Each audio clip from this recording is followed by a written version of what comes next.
सांगतो तुम्हासी भजारे विठ्ठला, नाही तरी गेला जन्म वाया. करिता भरोवरी दुरावसे दुरी, भवाची पुरी वाहवसी. काही न लगे क भावची कारण, काही न लगे क भावची कारण. तुका म्हणे आन विठोबाची, करिता भरोवरे दुरावसी दुरी, भवाची पुरे वाहवसी. विठ्ठला विठ्ठला विठ्ठला विठ्ठला विठ्ठल विठ्ठल विठ्ठल विठ्ठल विठ्ठल. सांगतो तुम्हासी भजारे विठ्ठला, नाही तरी गेला जन्म वाया. करिता भरोवरे दुरावसी दुरी, भवाची पुरे वाहवसी. नमो विठ्ठला राजया पांडुरंगा, नमो रुक्मिणी माऊली ज्ञान गंगा. नमो पुंडलिका नमो चंद्रभागा, नमस्कार माझा रुक्मिणी पांडुरंगा. पांडुरंगा करू प्रथम नमन, दुसरे चरण संतांची या. त्यांच्या कृपादाने कथेचा विस्तारू, बाबाजी सद्गुरु दास तुका जयांचे केलिया स्मरण. होय सकळ विद्यांचे अधिकरण, तेची बंधू श्री चरण श्री गुरूंची ती नमस्कारुणी आता. ओम नमो ज्ञानेश्वर करुणाकरा दयाळा, तुमचा अनुग्रह लाधलो पावन झालो चराचरी. नमो सद्गुरु तुकया ज्ञान दीपा, नमो सद्गुरु सच्चिदानंद रूपा. नमो सद्गुरु भक्त कल्याण मूर्ती, नमो सद्गुरु भास्करा पूर्ण कीर्ती. कैलास राना शिवचंद्रमौळी, फणेंद्र माथा मुगुटे झळाळी. कारुण्य सिंधू भवदुःख हारी, तुझ विन शंभो मज कोण तारी रे, मज कोण तारी. सेवे लागी सेवक झालो, तुमच्या लागलो निज चरणा. अहो स्वामी तुकया देवा, यावरी न करावा अभेरू. मस्तक हे पायावरी, मस्तक हे पायावरी, हे पायावरी, मस्तक हे पायावरी.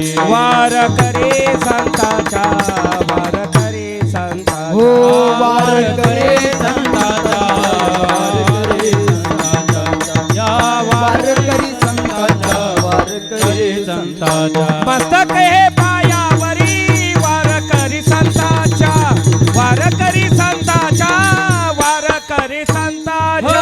मस्तक हे पायावरी, वार करी संताचा, वार करी संताचा, वार करी संताचा.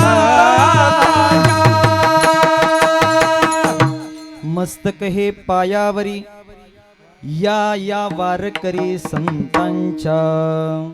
सांगतो तुम्हासी भजारे विठ्ठला, नाही तरी गेला जन्म वाया. करिता भरोवरे दुरावसे दुरी, भवाची पुरी वाहवसी. प्रस्तुत कीर्तन रूपी सेवेसाठी निवडलेला अभंग. महान भगवत भक्त संत सम्राट विश्ववंद्य महाराष्ट्र भूषण जगद्गुरु श्री संत तुकाराम महाराज यांचा उपदेशपर प्रकरणातील 3 चरणाचा अभंग आज आपण या प्रथम पुण्यस्मरणाच्या निमित्ताने निवडला. विठ्ठला विठ्ठला विठ्ठला विठ्ठला विठ्ठला विठ्ठला विठ्ठला विठ्ठला विठ्ठला विठ्ठला विठ्ठला. या अभंगावरती चिंतन करण्यापूर्वी थोडासा परिहार. कैलासवासी दगडू शंकर एरंडे यांच्या प्रथम पुण्यस्मरणाच्या निमित्तानं आपण सर्व आप्तेष्ट गणगोत्र नातेवाईक मित्रपरिवार सामाजिक राजकीय आर्थिक कौटुंबिक पारमार्थिक धार्मिक सर्व क्षेत्रातील मान्यवर मंडळी या ठिकाणी उपस्थित आहेत. ते केवळ बाबांना भावपूर्ण आदरांजली श्रद्धांजली समर्पित करण्याच्या दृष्टीने आपण सर्व एकत्रित आहोत. आणि म्हणून बाबांच्या पश्चामध्ये असणारा परिवार, 3ही मुलं 3ही मुली, सुना, नातवंड, नाती आदी करून संपूर्ण असणारा परिवार त्यामध्ये पहिले चिरंजीव श्री बाळासाहेब दगडू एरंडे,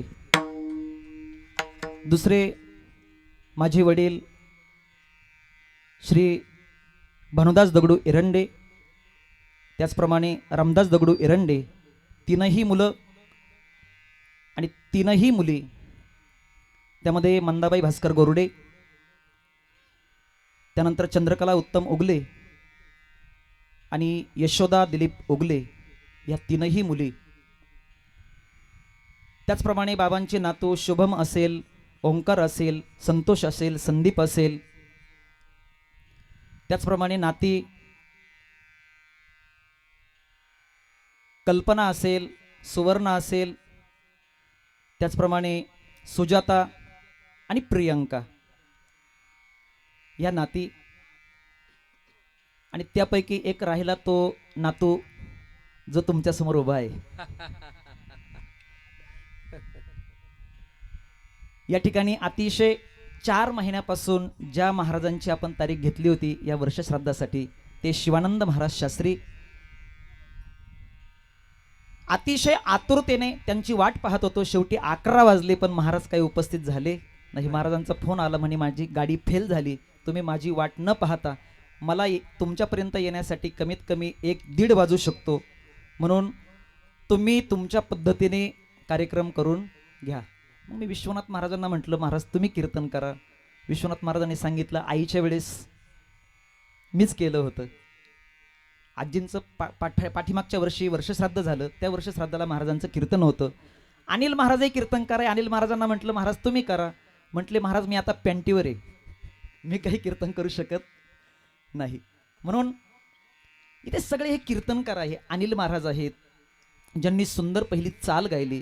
या तालुक्याचं वैभव श्री हरिभक्तीपरायण अनिल महाराज कडलक आणि त्यांना ज्यांनी साथ केली ते झोळेगावचे भूमिपुत्र श्री हरिभक्तीपरायण, आपल्या गावाचं वैभव विश्वनाथ महाराज नवले यांनी सुंदर अशा प्रकारे पहिली चाल गायली.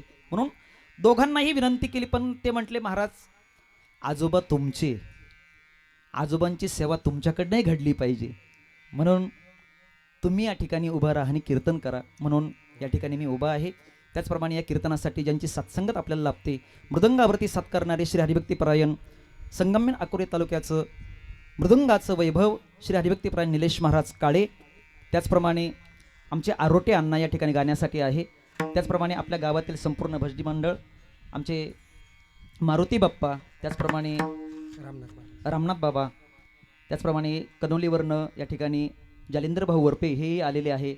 आपल्या गावातील सेंटरिंगचे अतिशय प्रसिद्ध उद्योजक त्या क्षेत्रातले, हां, सेंटरिंग क्षेत्रातलं संगमनेर तालुका अकोले तालुक्यामध्ये ज्यांच्याकडे प्लेटा किती पाहिजे फक्त फोन करायचा आणि त्यांना भेटायचं. तुमचं कितीही मोठं काम असू द्या, तुम्हाला त्या सेंटरिंगसाठी प्लेटा ज्यांच्याकडे भेटतात ते आमचे राजू शेठ एरंडे, त्याचप्रमाणे आमचे मामा रामनाथ मामा, तेही या ठिकाणी टाळ घेऊन उभे आहे. त्याचप्रमाणे महाराष्ट्रातील सुप्रसिद्ध भारुडाचार्य, ज्यांचं तुम्ही भारूड पाहिल्याच्या नंतर ऐकल्याच्या नंतर मंत्रमुग्ध होऊन जाल. वेडीचं असेल, 5 रंगाच्या साड्यांचं गवळणींचं असेल, असे उत्कृष्ट भारुडाचार्य, याच जोळेगावचं वैभव श्री हरिभक्तीपरायण दत्तात्रय महाराज नवले हे देखील या ठिकाणी कीर्तनासाठी उपस्थित आहे. त्याचप्रमाणे आपल्याच गावातील प्रगतशील शेतकरी श्री कारभारी खर्डे पाटील हे देखील या ठिकाणी टाळ घेऊन साथीसाठी उभे आहेत. आणि ज्यांचा अतिशय विनोदी स्वभाव, ज्यांच्या हसण्यातून बोलण्यातून आपल्याला प्रत्यक्ष ते भेटल्याच्या नंतर त्यांच्या हसतमुख चेहऱ्याकडे पाहिल्याच्या नंतर अतिशय आनंद होतो, आमचे अभिषेक महाराज धुमाळ, ते सुंदर कीर्तनकार आहेत. पण आज या ठिकाणी या कीर्तन सेवेमध्ये विना घेऊन ते विनाची सेवा करतायत, त्यांना देखील धन्यवाद. नाही म्हणून आपण सर्व ग्रामस्थ मंडळी, पाहुणे मंडळी, आपणांना सर्वांना या ठिकाणी धन्यवाद. त्याचप्रमाणे आमचे मामा, की एकाच गावामध्ये आमच्या 3ही आत्या डोंगर गावामध्ये दिल्या. आमच्या आजींचं असणारं माहेर डोंगरगाव आणि त्याच गावातील आमच्या बाबांचे जावई श्री भास्कर शिवराम गोरडे पाटील, त्याचप्रमाणे आमचे दिलीप ओगले आणि उत्तम उगले. उत्तम चंद्रभान ओगले, बरोबर ना, उत्तम पंढरीनाथ ओगले. पण असो अतिशय हा असणारा मोठा परिवार सर्व या ठिकाणी एकत्रित आहोत आणि बाबांच्या प्रथम पुण्यस्मरणाच्या निमित्तानं आपण बाबांना आदरांजली समर्पित करण्याच्या दृष्टीने या ठिकाणी उपस्थित आहोत. म्हणून माझी फक्त पाठीमागे ह्या साईडला बसलेल्या पुरुष मंडळींना विनंती असेल, पुढे जागा आहे, तुम्ही महिला मंडळींच्या कक्षामध्ये जाऊन बसलात, आपणाला विनंती आहे त्या ठिकाणून इकडे. उठून समोर येऊन बसावं. विठाला विठाला विठाला विठाला विठाला. पुढे या, पुढे या. उत्तम सर. विठाला विठाला विठाला विठाला विठाला विठाला विठाला विठाला. हे बघा, मागची जी मंडळी आहे, रंगनाथ पाटील खर्डे असो, उत्तम सर, तुम्ही सर्वांनी पुढे या. पुढे येऊन बसा. मायबाप कैलास वाळे, कैलास एरंडे साहेब, सर्वांनी पुढे येऊन बसा. सर्वांनी पुढे या. ज्यांना थंडी वाजते त्यांनी चिंतामण पण पुढे पाटील खर्डे या पुढे. सगळे पुढे येऊन बसा. विठाला विठाला विठाला विठाला विठाला विठाला विठाला. हो. सांगतो तुम्हासी भजारे विठ्ठला, नाही तरी गेला जन्मवाया, करिता भरोवरे दुरावसी दुरी, भवाचे पुरे वहावसी. या अभंगातून जगद्गुरु श्री संत तुकाराम महाराज संपूर्ण मानव जातीला उपदेश करतायत. उपदेश करण्याचा अधिकार जगद्गुरु तुकाराम महाराजांचा आहे. म्हणून कोणी सांगावं, कुणाला सांगावं आणि काय सांगावं हे अतिशय महत्त्वाचं आहे. कारण कोणी कोणाला सांगून जमत नाही. सांगणाराही अधिकारी असावा लागतो आणि ज्याला सांगायचं आहे त्याच्या ते हिताचं असावं लागतं. तेव्हा सांगण्याचा सांगणाऱ्याला अधिकार आहे. म्हणून कोणीही सांगून जमत नाही आणि सांगितलेलं ते ऐकणाऱ्याच्या हिताचं असावं तर सांगितलेल्या गोष्टीला किंमत असते. म्हणून जगद्गुरु तुकाराम महाराज या अभंगातून उपदेश करतायत. सामान्य जीवन जगणाऱ्या प्रत्येक जीवाला उपदेश करत असताना जगद्गुरु तुकाराम महाराज म्हणतात, तुम्ही मानवी देहाला आलात, पण आल्याच्या नंतर तुम्ही काय केलं पाहिजे, कसं जगलं पाहिजे आणि जगत असताना कशा पद्धतीने आपलं मानव जीवन व्यतीत केलं पाहिजे याचं उत्तम दिग्दर्शन या अभंगातून करत आहेत. म्हणून महाराज सांगतो म्हणतात. पहिला शब्द वापरला सांगतो. मी तुम्हाला सांगतो, तुम्ही ऐका. काय सांगतो तुम्हासी भजारे विठ्ठला, तुम्ही विठ्ठलाला भजा, न भजाल तर तुमचा जन्म वाया जाईल. एवढंच नाही, तुम्ही जेवढी संसाराची भरोवरी म्हणून करण्याचा प्रयत्न कराल तेवढे ईश्वर चरणापासून, भगवत चरणापासून दूर जाल आणि एके दिवशी भवनाम संसार सागरात वाहून जाल.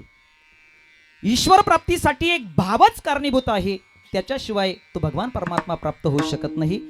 ही मी माझ्या विठोबाची आण घेऊन, शपथ घेऊन सांगतो. हा या अभंगाचा सरळ सरळ अर्थ आहे. विठाला विठाला विठाला विठाला विठाला विठाला. जगद्गुरु तुकाराम महाराज सांगतो म्हणतायत. का सांगतायत तर ते समाजाच्या हिताचं आहे म्हणून सांगतायत. म्हणून सांगण्याचा अधिकार त्याला आहे ज्याने आधी काहीतरी केलंय, आधी केले मग सांगितले. विनाकारण कोणालाही उपदेश करण्याचा अधिकार नाही. नाहीतर काही काही माणसं सांगतात बघा, दारूबंदी सप्ताहामध्ये काही काही पिऊन स्टेजवरती येऊन उभे राहतात आणि दारूबंदी सप्ताहामध्ये व्याख्यान करतात. दारू पिणं कसं आहे, वाईट आहे, चुकीचं आहे, त्यांनी संसार बर्बाद होतो. पण ऐकणारे म्हणतात तुमची पहिली उतरू द्या आणि मग आम्हाला सांगा की दारू पिऊ नका.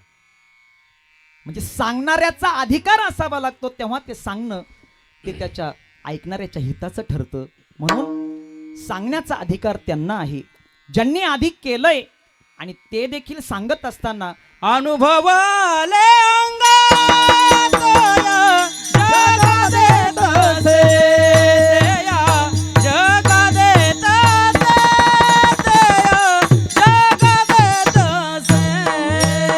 अनुभवाले अंगात जगा देत असे, तोया जगा देत असे, जगा देत असे.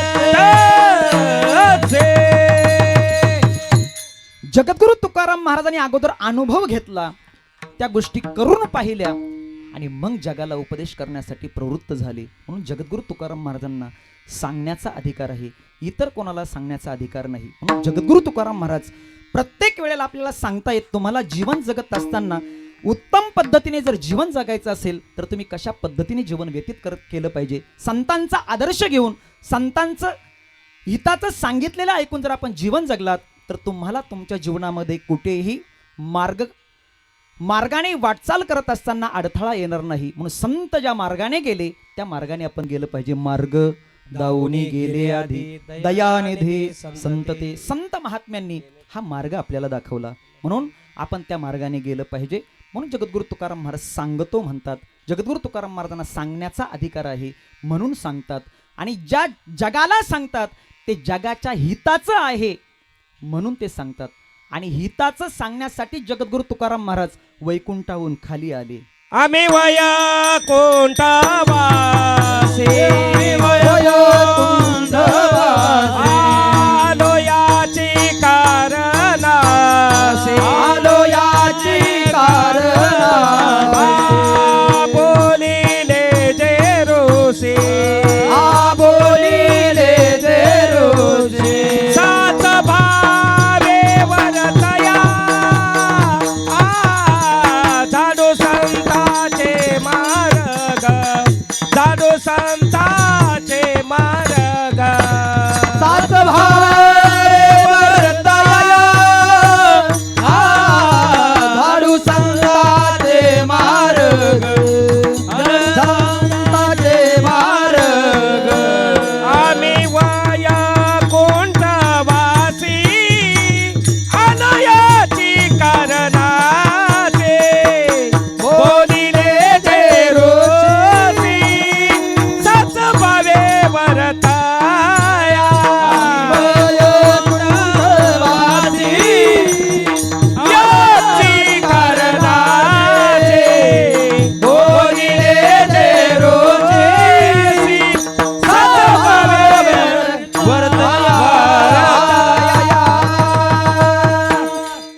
आम्ही वैकुंठवासी आलो याची कारणासी, बोलिले जे ऋषी साच भावे वर्ताया. आम्ही सत्य असणारा मार्ग दाखवण्यासाठी, जगाच्या हिताचा असणारा मार्ग दाखवण्यासाठी या ठिकाणी आलो. येथे उपकारासाठी आले घरजा वैकुंठी. संत महात्मे हिताचा मार्ग दाखवण्यासाठी या ठिकाणी आले आणि जगाला उपदेश करू लागले. तुम्ही आतापर्यंत कशा पद्धतीने जीवन जगलात हे महत्वाचं नाही, पण आता तुम्हाला कळतंय तुम्ही कशा पद्धतीने जगलं पाहिजे. म्हणून आतापर्यंत मागे झाले पाहू नका, पुढे जामिना हे तुका. मागे तुम्ही कसं जीवन जगलात हे बाजूला ठेवा, पण आता इथून पुढे तरी, आता तरी पुढे हाची उपदेश नका करू नाश आयुष्याचा.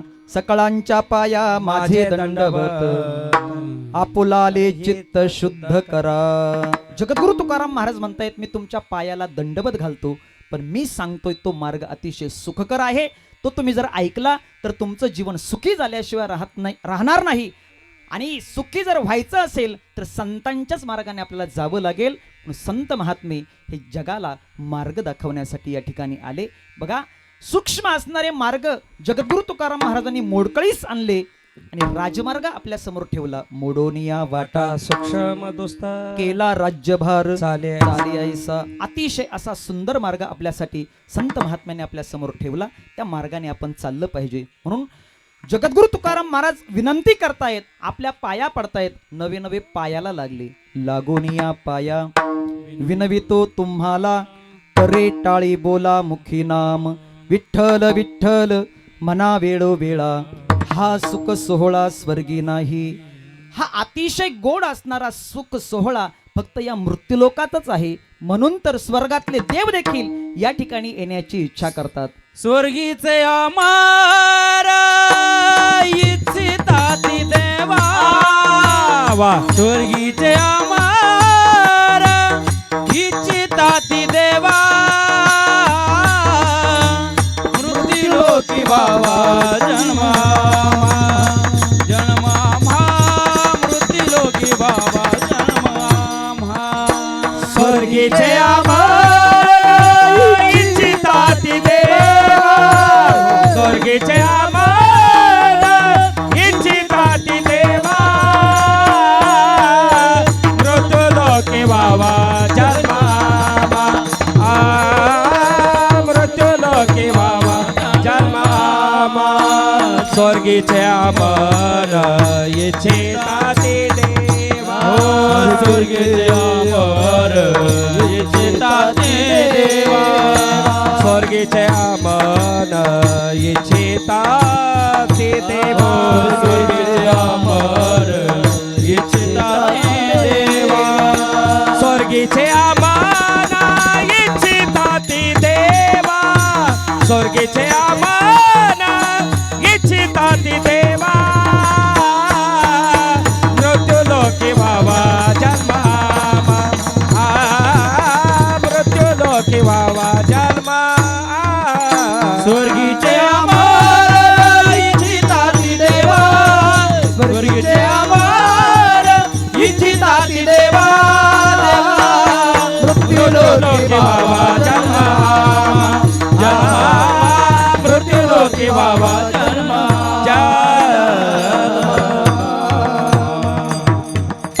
स्वर्गातील देव हा आनंद उपभोगण्यासाठी मृत्यूलोकामध्ये येण्याचा प्रयत्न करतात, पण त्यांनाही हा देह मिळत नाही.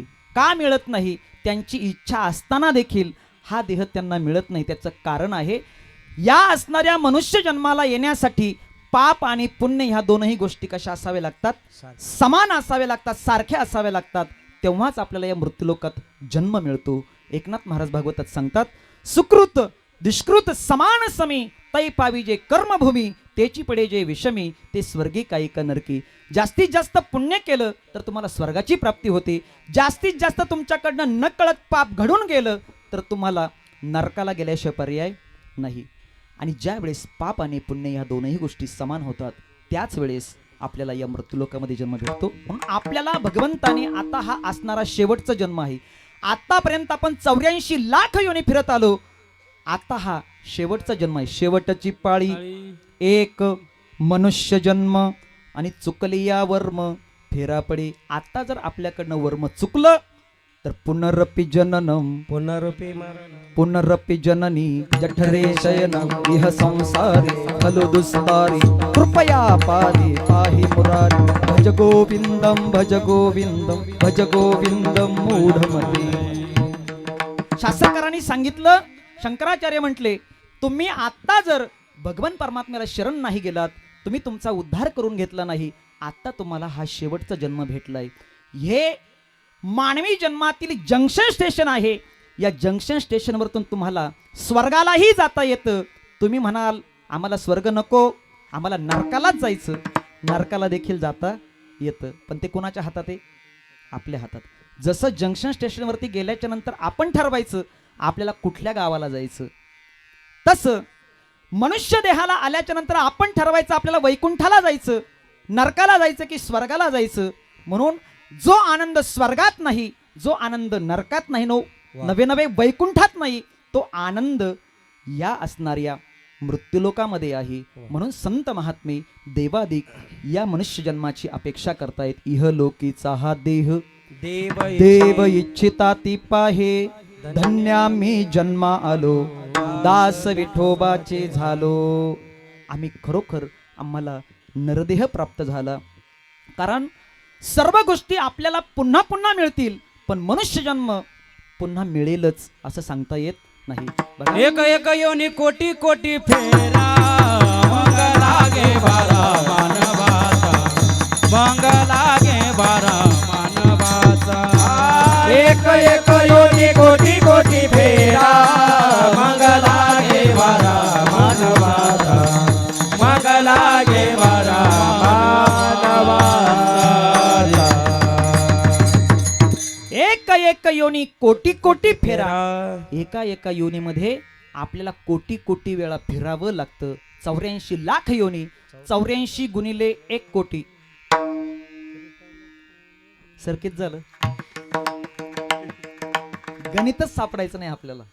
एवढे जन्म आपल्याला फिरून फिरून फिरून फिरून जर यदा कदाचित आपलं पूर्वपुण्य असेल पाप आणि पुण्य ह्या दोनही गोष्टी समान झाल्या तरच आपल्याला मृत्यूलोकामध्ये जन्म आहे. म्हणून हिंदीमध्ये असं पद आहे, मनुष्य जन्मान मोल रे तू मिट्टी में न घोल रे, अब जो मिला है फिर न मिलेगा कभी नहीं कभी नहीं कभी नहीं रे, अब जो मिला है फिर न मिलेगा कभी नहीं कभी नहीं कभी नहीं रे, अब जो मिला है फिर न मिलेगा कभी नहीं कभी नहीं कभी नहीं कभी अब जो मिला है फिर नहीं मिलेगा कभी नहीं कभी नहीं कभी नहीं कभी नहीं कभी नहीं रे.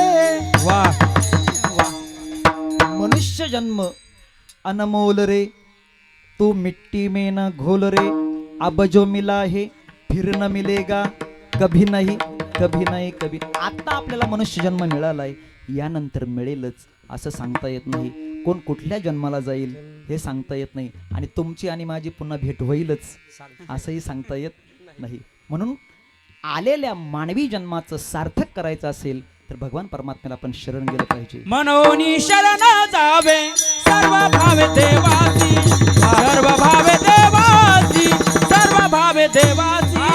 मनोनी शरण जावे सर्व भावे देवासी, सर्व भावे देवासी, सर्व भावे देवा. हो मनोनी शरण जावे सर्व भावे देवासी, मनोनी शरण जावे सर्व भावे देवासी, सर्व भावे देवासी, सर्व भावे देवासी.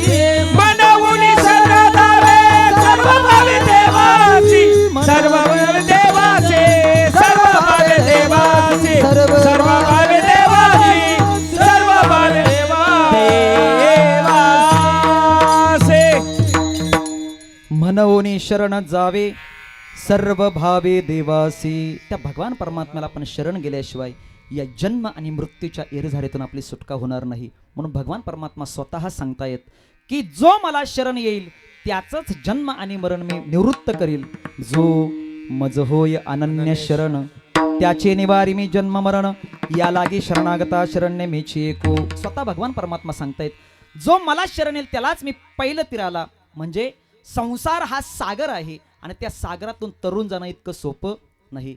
आतापर्यंत अनेकांनी प्रयत्न केला, संसार सिंधू बहुहा दुस्तर दुलंघवे उल्लंघिता पार, बहुत वहाविले दूर न लगेची तीर पहिलं थिडी. पण या ठिकाणी एकच तरुण गेले. माऊली म्हटले जे मला भजले येथ एक चिलेला तरले, जे सर्व भावे मज भजले, तया आईलीच थडी सरले माया जळ. जे मला शरण आले तेच या भवनदीतून तरुण पलीकडच्या तीराला गेले. कारण पलीकडल्या तीराला जाण्यासाठी अनेक निघाले. आस्तेची या महापुरी रिगताती कोटीवरी परिप्राप्तीच्या पहिलं थिरी विपाईला निघे. कोट्यावधी निघाले पण पलीकडल्या तीराला जाऊन एखादा पोचतो. विरळाईसा कोणी विरळा पावे, विरळा पावे एखादा जाऊन पोहोचतो. का? हा संसार सिंधू अत्यंत दुर्घट आहे, अनेकांना तो पार करून जाता आला नाही. म्हणून या असणाऱ्या संसार सागरातून तरुण जायचं असेल तर महाराज म्हटले तुम्ही काय केलं पाहिजे मी तुम्हाला सांगतो. तुम्ही विठ्ठलाला भजा, न भजाल तर तुमचा जन्म वाया गेल्याशिवाय राहणार नाही. अभंगाचं पहिलं चरण.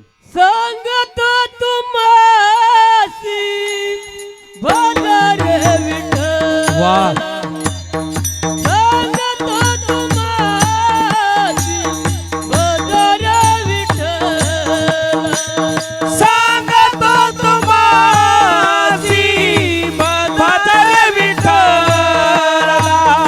सांगतो तुम्हासी भजर विठ्ठल.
अभंगाच्या पहिल्या चरणामध्ये जगद्गुरु तुकाराम महाराजांनी सांगितलं, सांगतो तुम्हासी भजारे विठ्ठला. मी तुम्हाला सांगतो, तुम्ही विठ्ठलाला भजा, न भजाल तर तुमचा जन्म वाया गेल्याशिवाय राहणार नाही. जगद्गुरु तुकाराम महाराजांनी अनेक पद्धतीने उपदेश करत असताना समाजाच्या हिताचा उपदेश केला आणि समाजाला सांगितलं, तुम्ही अतिशय चांगल्या पद्धतीने जीवन जगा. जीवन जगत असताना असं जगा की तुम्ही गेल्याच्या नंतरही तुमचं मागे नाव शिल्लक राहिलं पाहिजे. राहिल्या त्या कीर्ती जगामा जय हो. राहिल्या त्या कीर्ती जगामा राहिल्या त्या कीर्ती जगामा राहिल्या त्या कीर्ती जगामा.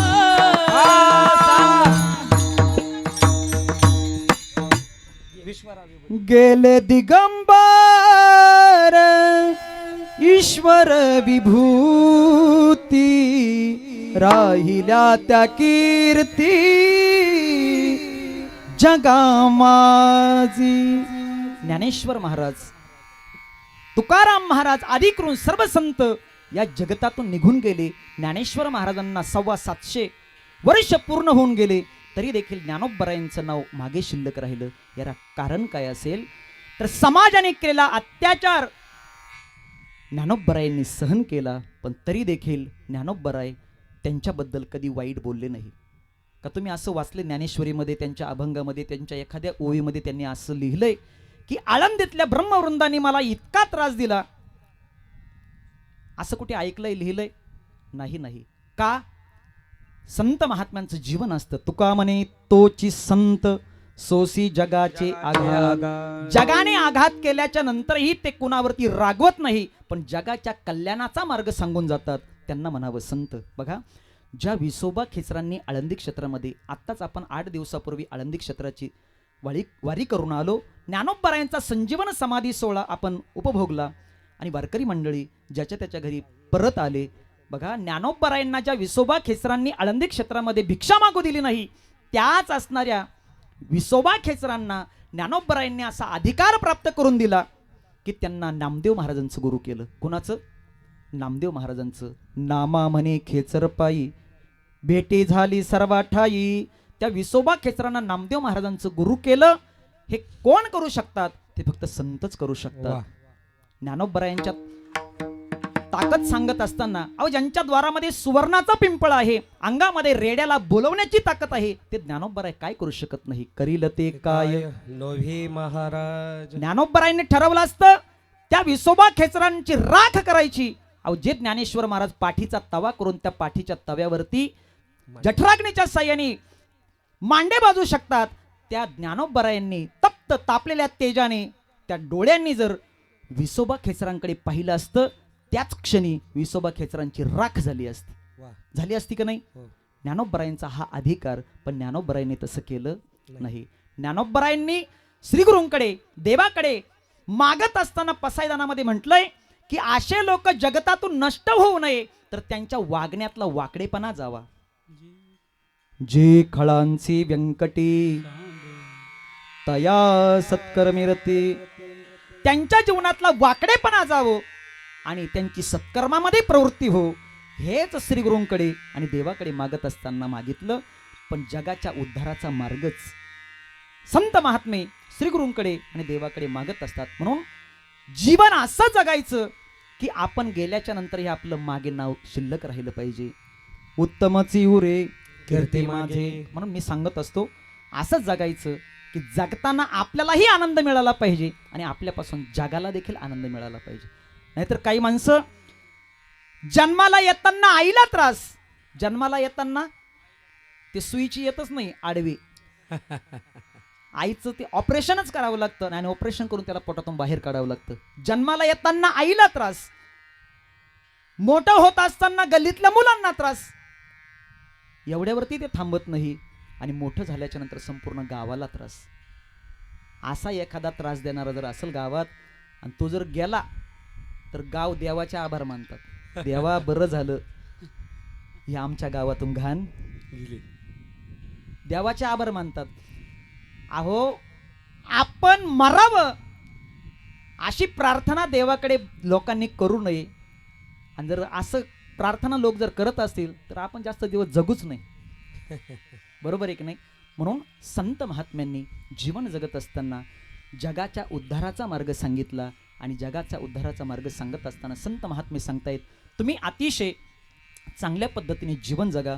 जीवन जगत असताना तुमच्या जीवनातला आनंद हा दश दिशांना दरवळला पाहिजे. आनंदाया जीवनाचा सुगंधा परी दरवळावा. आपण जगत असताना आपल्यालाही आनंद मिळावा आणि आपल्यापासून जगाला देखील आनंद मिळावा. म्हणून आपलं बोलणं कसं असावं, आपलं वागणं कसं असावं. म्हणून ज्ञानोबराय म्हटले साचानी मवाळ वा मितले आणि रसाळ शब्द जैसे कल्लोळ अमृताचे. संत महात्म्यांचे शब्द तुकोणी घेतले मोतीये जैसे असं संत महात्म्यांचं बोलणं असतं. संतांच्या बोलण्यामध्ये जगाचा उद्धार आहे आणि आपल्या बोलण्यामध्ये जगाचं वाटोळ आहे. बघा, संत बोलले तर उद्धार होतो आणि आपण जर एखादा शब्द गावात बोललो तर गावात काय होतात, भांडणं लागतात. बोलणारा म्हणत असतो अहो मी सहज सहज बोललो, माझ्या काही डोक्यात नाही पण मी सहज सहज बोललो. अहो पण तुम्ही सहज बोलले पण गावात भांडणं लागले त्याचं काय. वा म्हणून आपलं बोलणं कसं असावं. साचा आणि मवाळ मितले आणि रसाळ शब्द जैसे कल्लोळ अमृताचे. संतांच्या बोलण्यामध्ये जगाचा उद्धार आहे. सहज बोलणे हितोपदेश करोनी सायास शिकविते. संत महात्मे या भूतलावरती आल्याच्या नंतर जगाला उपदेश करत असताना सांगितलं तुम्ही अतिशय चांगल्या पद्धतीने जीवन जगा. जीवन जगत असताना असं जर तुम्ही जीवन जगलात तर निश्चितच भगवान परमात्म्याला देखील आनंद होईल. तयाचा हरिख वाटे देवा मुळी कन्या कन्या पुत्र पुत्र होती जे होती जे सात्विक. सात्विक. तयाचा हरिक वाटे देवा. वाटे देवा या महाराज विठाला विठाला विठाला विठाला विठाला विठाला विठाला विठाला विठाला विठाला विठाला विठाला विठाला विठाला विठाला विठाला विठाला विठाला विठाला तयाचा हरिख वाटे देवा. अशा पद्धतीने आपल्याकडनं जगणं झालं पाहिजे. म्हणून संत महात्मे जगाला उपदेश करत असताना सांगताहेत तुम्ही अशा पद्धतीने जीवन जगा की तुमचं जगणं सोपं होईल, तुमचा मृत्यू सोपा होईल. अशा पद्धतीने जगा. म्हणून संत महात्मे प्रत्येक क्षणाक्षणाला आपल्याला उपदेश करतायत. का तर आडरानाने हे जग धावतंय त्याला आपण सन्मार्गाला लावलं पाहिजे. याच्याकरता संत महात्मे उपदेश करतायत. उपदेश करत असताना संत महात्मे म्हणतायत ए दारू गांजा मत पे यारो अक्ल गुंग हो जाती है. अपने पल्लों का दाम खर्च कर मुंह में मिट्टी आती है. संत महात्म्यांनी सांगितलं दारू गांजा मत पिये यारो अक्ल गुंग हो जाती है. अपने पल्लों का दाम खर्च कर मुंह में मिट्टी आती है. संत महात्मे म्हणतायत तुम्ही जी पितायत सुबह पियोगे तो रात को उतर जाएगी. उतर जा हरि नाम का प्याला पी लो तुम्हारी जिंदगी सुधर जाएगी. अहो सकाळी पिल्यानंतर जी संध्याकाळी उतरते ती पिऊच नका. संत महात्मे म्हणला आशी प्या. तू हरि नाम का प्याला वाह. पेले केले तेरी जिंदगी सवर जाएगी. तुमच्या जीवनाचं कल्याण होईल. अशा पद्धतीने तुम्ही काहीतरी सेवन करा. अशा पद्धती काहीतरी त्या असणाऱ्या साधनाचा अंगीकार करा. म्हणून संत महात्मे सांगत असताना जगाला सांगितलं पण जग ऐकत नाही. संतांनी पाया पडून पाहिलं तरी जग ऐकत नाही. त्यांना विनवणी करून पाहिलं विनवितो सकळ जना सगळ्यांना विनंती केली पण तरी जग ऐकत नाही. हे ज्यावेळेस संत महात्म्यांनी पाहिल्याच्या नंतर संत महात्म्यांनी सांगितलं तुम्ही नाही ऐकलं तर इथं काय आमच्या बापाचं जाणार आहे का. अजिबात येथे कोणाचे काय बा गेले येथे कोणाचे काय बा गेले येथे कोणाचे काय बा गेले येथे कोणाचे काय बा गेले ओ येथे कोणाचे काय बा गेले येथे कोणाचे काय बा गेले येथे कोणाचे काय बा गेले येथे कोणाचे काय बा गेले त्याचे त्याने अनहित केले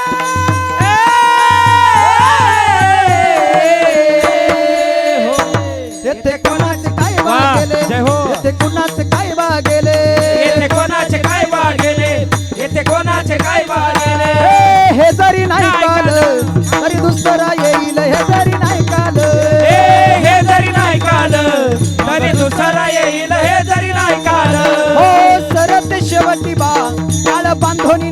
सरते शेवटी बा सरते शेवट बा काळ बांधून येईल सरते शेवट बा एका जनार्दनी आमचे काय वाजाईल एका जनार्दनी आमचे काय बांधाईल एका जनार्दनी आमचे काय बांधाईल एका जनार्दनी आमचे काय बांधाईल पिंगळा पिंगळा पिंगळा जय हो. पिंगळा माधवारी बोली बोलत देखा पिंगळा माधवारी हो पिंगळा माधवारी बोली बोलत देखा पिंगळा माधवारी ए पिंगळा माधवारी कोण बोलत देखा पिंगळा माधवारी पिंगळा माधवारी कोण बोलत देखा पिंगळा माधवारी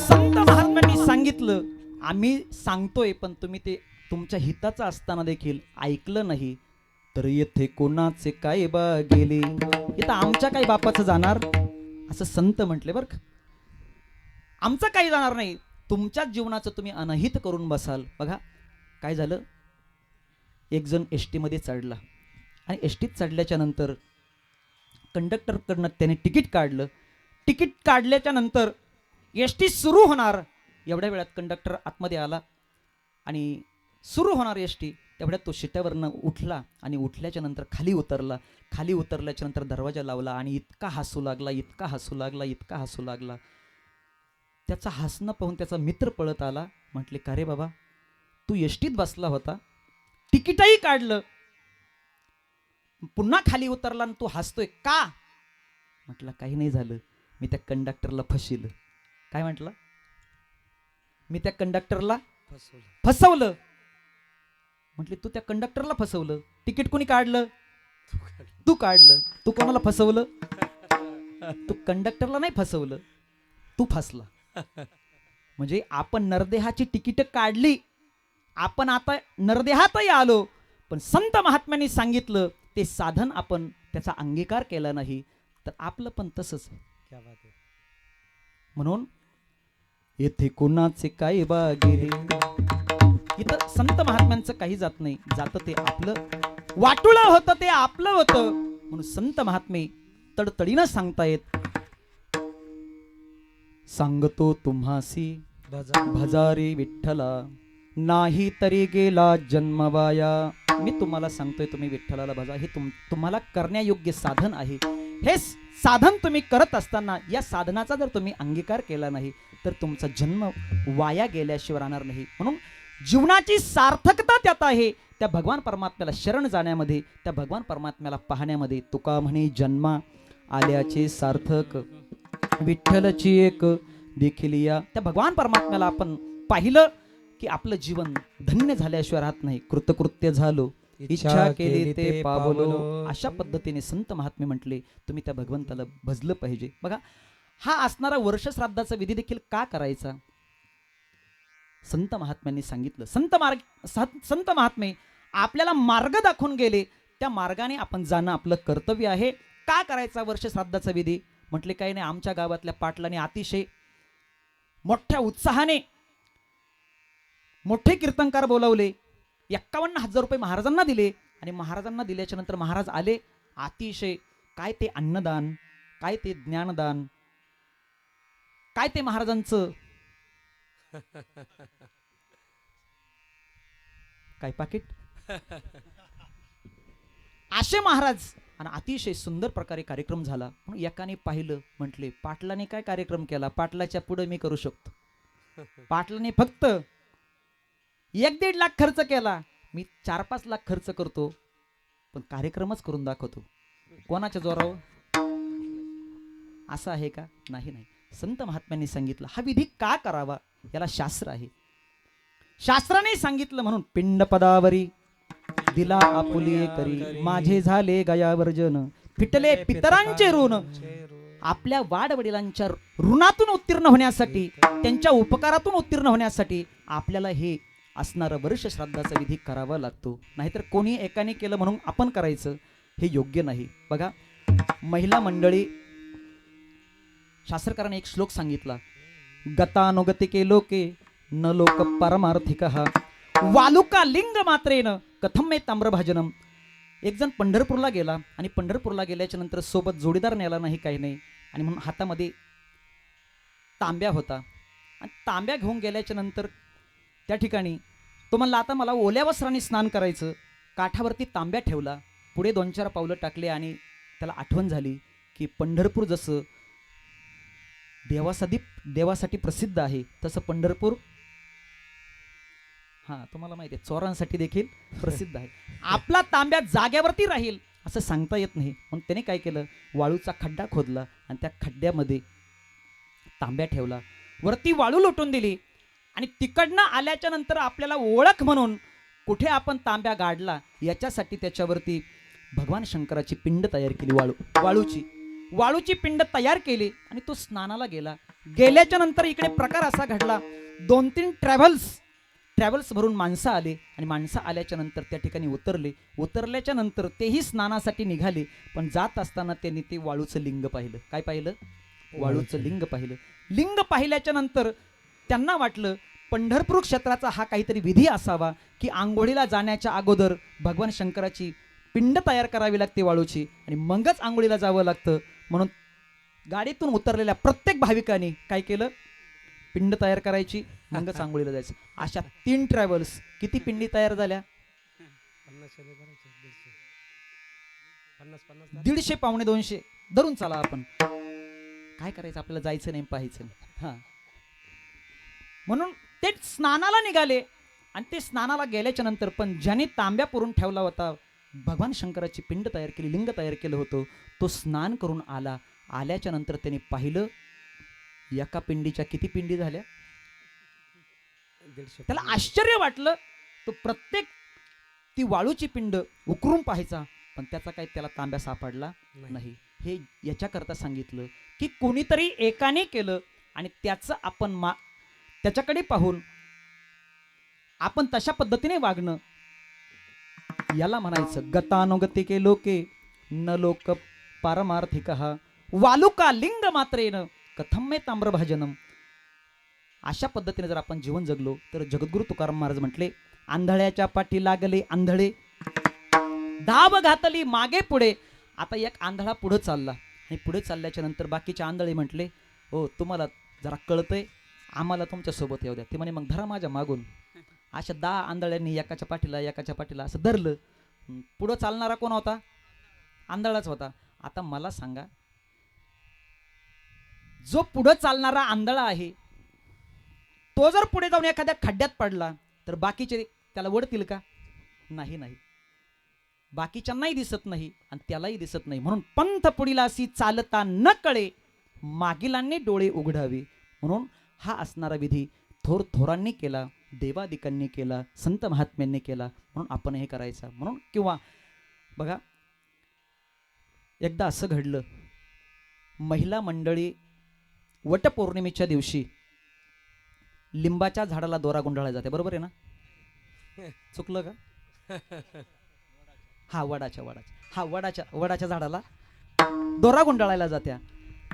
वडाच्या झाडाला दोरा गुंडाळायला गेल्याच्या नंतर त्या ठिकाणी वडाला प्रार्थना करत असते, वडापाव तो नाही, वडा प्रसन्न हो, मला 7 जन्म हाच पती मिळू दे, अशी ती महिला भगिनी प्रार्थना करत असते. म्हणून त्या गावातील एक पाटलाची शिकलेली सवरलेली सून वडाची पूजा करण्यासाठी निघाली. हातामध्ये पूजेचं ताट आहे, दुसऱ्या हातामध्ये तांब्या आहे आणि ह्या अवस्थेत निघाली असताना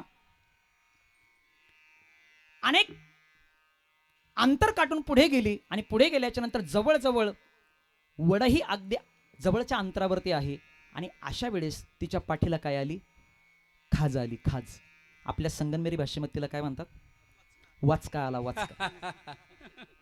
तिच्या पाठीला वाचका आला. वाचका आल्याच्या नंतर ती म्हटली, आपल्या पाठीमागून 50-60 महिला येत आहे. किती? 50-60 महिला आपल्या पाठीमागे आहे आणि आपण निघालो, आपण पाटलाची सोन आहोत, पण मात्र आपल्याकडनं काही जर चुकलं तर त्या आपला आदर्श घेतल्याशिवाय राहायच्या नाही. म्हणून ती म्हटली, हातातलं ताट खाली ठेवावं, हातातला तांब्या खाली ठेवावा, तर मागच्या महिला मंडळी मला नावं ठेवतील. म्हणून तिने काही खाली ठेवलं नाही, पण तिच्या पाठीला तर खाज आली. खाज घालवावी कसे, म्हणून जवळच एक विजेचा बंद पडलेला लाईटचा पोल होता. ती पोलच्या जवळ गेली. गेल्याच्या नंतर त्या सिमेंटच्या पोलला तिने पाठ, आता मी नाही खाजून दाखव, पण अशी घासली. तिच्या पाठीची खाज गेली. पाठीची खाज गेली, पण हे पाहिलं कोणी? मागच्या भजनी मंडळाने नाही. हे पाहिलं पाठीमागच्या बायांनी.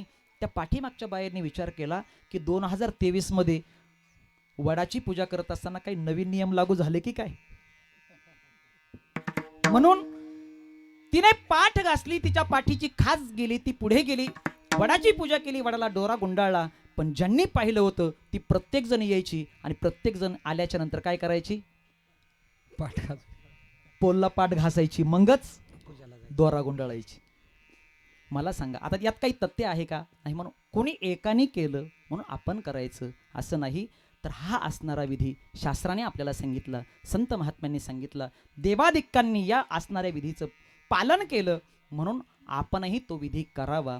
आपल्या असणाऱ्या पितरांच्या ऋणातून उत्तीर्ण होण्यासाठी, आपल्या पित्याच्या, आपल्या वडिलांच्या ऋणातून उत्तीर्ण होण्यासाठी, ज्या वडिलांनी आपल्यासाठी खस्ता खाल्ल्या, रात्रीचा दिवस, दिवसाची रात्र, रक्ताचं पाणी करून आपल्यासाठी हे संपूर्ण ऐश्वर्य कमवून ठेवलं, त्या असणाऱ्या वाडवडिलांच्या ऋणातून उत्तीर्ण होण्यासाठी आपण हा असणारा विधी, त्यांच्या असणारा उद्धाराचा मार्ग आपण करावा. आणि जर तुम्ही न कराल तर जगद्गुरु तुकाराम महाराज म्हटले, आह कटकटा करीती पितर, आह कटकटा करीती पितर, आह कटकटा करीती पितर, आह कटकटा करीती पितर, वंश दुराचारी पुत्र झाला, वंश दुराचारी पुत्र झाला, वंश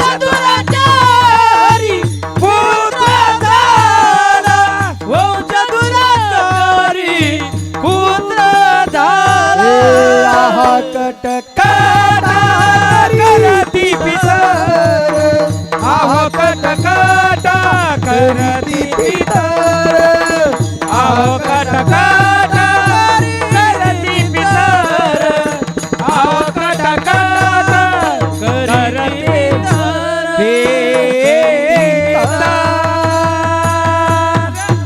महाराज म्हटले, आहा कटकटा करीती पितर, वंशी दुराचारी पुत्र झाला.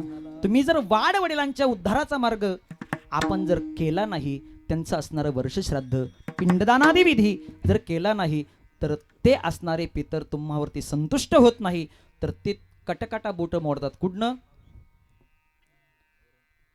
वरून ते बोट मोडतात आणि म्हणतात, आमच्या कुळात हे जन्माला यायला नको होतं, पण ते आलं. आहा कटकटा करीती पितर, वंशी दुराचारी पुत्र झाला. ज्यांनी पिंडदानादी विधी माझ्यासाठी केला नाही, असा मुलगा आमच्या असणाऱ्या कुटुंबामध्ये जन्माला यायला नको होता, पण तो आला, म्हणून ते आपल्यावरती रुसतात आणि आपल्याला शाप देतात. शाप दिल्याच्या नंतर आपलं असणारं सांसारिक जीवन दुःखी झाल्याशिवाय राहत नाही. बघा, आज त्रिपिंडी श्राद्ध, सपिंडी श्राद्ध, पिंडदानादी विधी ज्यांच्याकडनं घडल्या नाही, त्यांना भावी आयुष्यामध्ये या त्रासातून मुक्त होण्यासाठी त्र्यंबकेश्वर क्षेत्रामध्ये कपार्दिकेश्वराच्या मंदिराच्या समोर जाऊन नारायण नागबली, त्रिपिंडी श्राद्ध, सपिंडी श्राद्ध त्या ठिकाणी जाऊन, इकडे जेवढा खर्च नाही त्याच्या दुप्पट खर्च तिकडे जाऊन करावा लागतो. मग आपल्या असणाऱ्या कुळाला, आपल्या असणाऱ्या घराण्याला पितृदोष लागला हे कसं समजायचं? पितृदोष लागण्याचं एक कारण आहे. कसं समजायचं? बघा, एखादी उपवर झालेली मुलगी आहे, दिसायलाही सुंदर आहे, शिक्षणही चांगल्या पद्धतीने झालेलं आहे, पण तिचं कुठेतरी लग्न जमत नाही, आणि जमलं सुपारी फुटायच्या आधीच मोडत.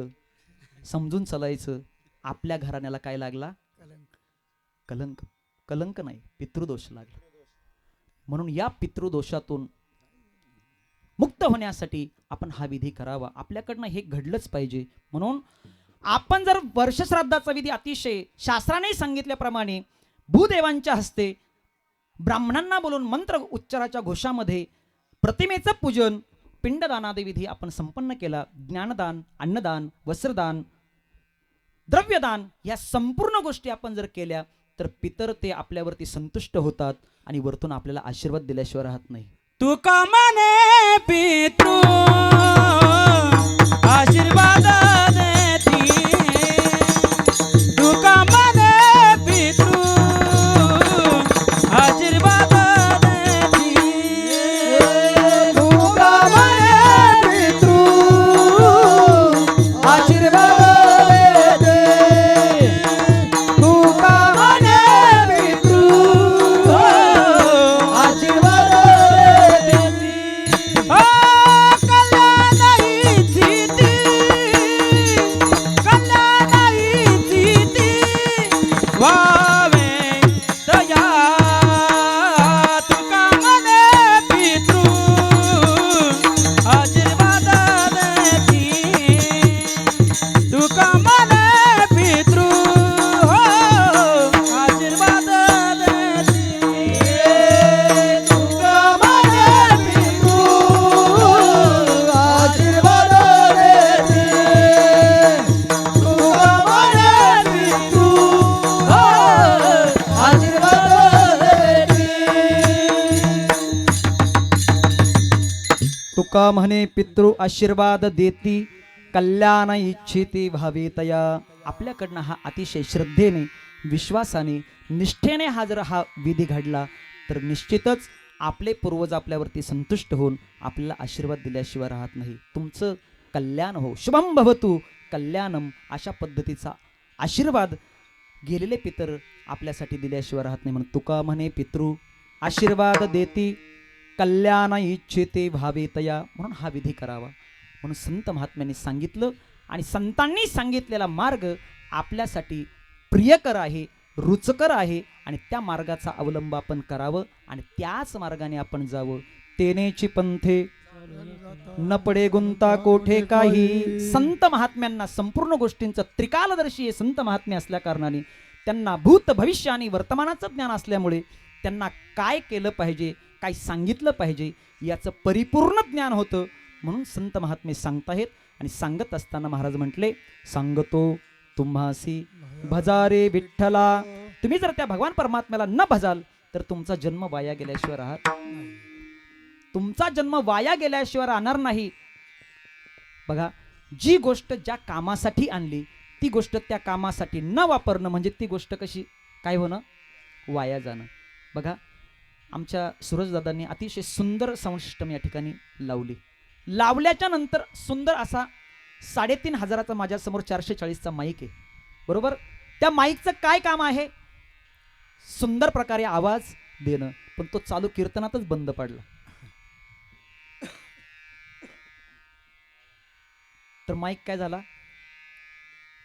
तो पुन्हा रिपेअरिंग करणाऱ्याकडे नेला पण तरी तो चालूच झाला नाही, म्हणजे माईक काय झाला, वाया गेला. तसं आपण ज्याच्यासाठी आलो ते कार्य जर आपल्याकडनं घडलं नाही तर आपलाही जन्म वाया झाला. मग भगवान परमात्म्याने हा देह कशासाठी दिला, देवे दिला देह भजना गोमटा तोया झाला फाटा बाधिकेचा.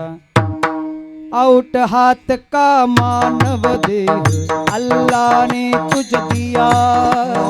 आउट हाथ का मानव देह अल्लाह ने तुझ दिया. ए आउट हाथ का मानव देह अल्लाह ने तुझ दिया. आउट हाथ का मानव देह अल्लाह ने तुझ दिया. ए खाया पिया सुख से सोया नाहक जमाना खोया. खाया पिया सुख से सोया नाहक जमाना खोया.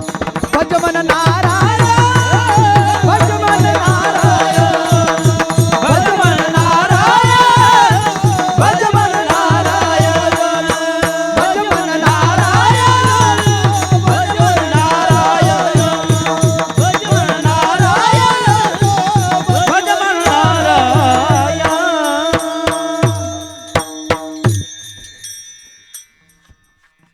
आउट हाथ का मानव देह अल्लाह ने तुझ दिया.